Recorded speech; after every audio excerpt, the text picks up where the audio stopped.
ഇൻസ്റ്റയിലും യൂട്യൂബിലും ഒക്കെ ഇപ്പോൾ വൈറലായിട്ടൊരു പാപ്പുട്ട് എന്ന് പറയുന്ന റെസിപ്പി ഉണ്ട്. കൂർഗക്കാരുടെ ആണെന്നാണ് പറയുന്നത്. എനിക്കറിയത്തില്ല, ഞാൻ ട്രൈ ചെയ്ത് നോക്കാൻ പോവുകയാണ്. ഒരു ഐഡിയയും ഇല്ലാത്തൊരു സാധനം ട്രൈ ചെയ്ത് നല്ലതാണെന്നുണ്ടെങ്കിൽ ഞാൻ കാണിച്ചു തരും. വിശദമായിട്ടുള്ള റെസിപ്പി വേണമെന്നുണ്ടെങ്കിൽ പറഞ്ഞാൽ മതി, അന്നേരം തരാം. ഞാൻ ഇപ്പോൾ ഒരു സ്റ്റീലിൻ്റെ ചരുവത്തിനകത്ത് നമ്മുടെ തരിയുള്ള അരിപ്പൊടി ഉണ്ടല്ലോ, അതായത് നമ്മൾ പൊടിപ്പിക്കുന്നതല്ല, ഞാൻ അങ്ങനെ പൊടിപ്പിക്കാത്ത ഒരു ഐറ്റവും ഞാൻ ഉപയോഗിക്കുന്നതല്ല. പക്ഷേ ഇതുണ്ടാക്കാനായിട്ട് ഞാൻ ഇന്നൊരു അരിപ്പൊടി മേടിച്ചു. കാരണം ഇത് തരിയുള്ള പുട്ടുപൊടിയിൽ ഉണ്ടാക്കിയാലാണ് നല്ലതെന്നാണ് പറയുന്നത്. അന്നേരം ഞാൻ ഒരു പാക്കറ്റ് അരിപ്പൊടി മേടിച്ചിട്ട് അതിനകത്ത് ഈ ഒരു കപ്പ് പൊടിയെടുത്തു. ഈ ഒരു കപ്പ് പൊടിയെടുത്തിട്ട് ഈ ഒരു കപ്പിന് തന്നെ 1.5 കപ്പ് പാലൊഴിച്ച് 1 സ്പൂണ് പഞ്ചസാരയും ആവശ്യത്തിന് ഉപ്പും ചേർത്ത് ഞാൻ വെച്ചിട്ടുണ്ട്.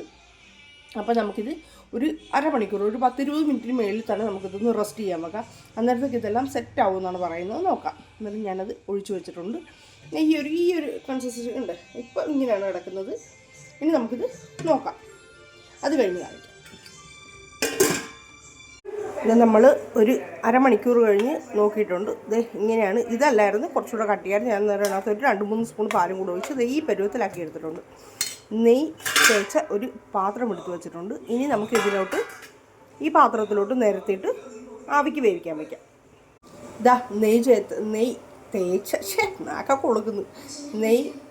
തേച്ച പാത്രത്തിൽ നമ്മുടെ പുട്ടുപൊടിയുടെ മാവെടുത്ത് സെറ്റ് ചെയ്ത് സ്പൂൺ വെച്ച് നല്ലോണം നിരത്തി കൊടുത്തിട്ടുണ്ട്. ഇനി നമുക്കിത് ഒരു 20 മിനിറ്റ് ആവിയിൽ വെച്ച് വേവിച്ചെടുക്കാം.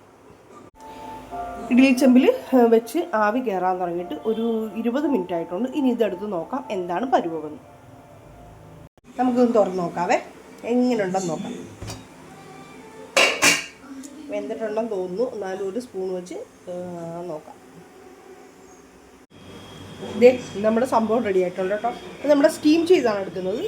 അന്നേരം അതാണ് ഇങ്ങനെ ഇരിക്കുന്നത്. ഒന്ന് കഴിച്ച് നോക്കാം എങ്ങനെയുണ്ടെന്ന്. മോട്ടർ പറഞ്ഞ് ഓഫാക്കാൻ വന്നതാണ്.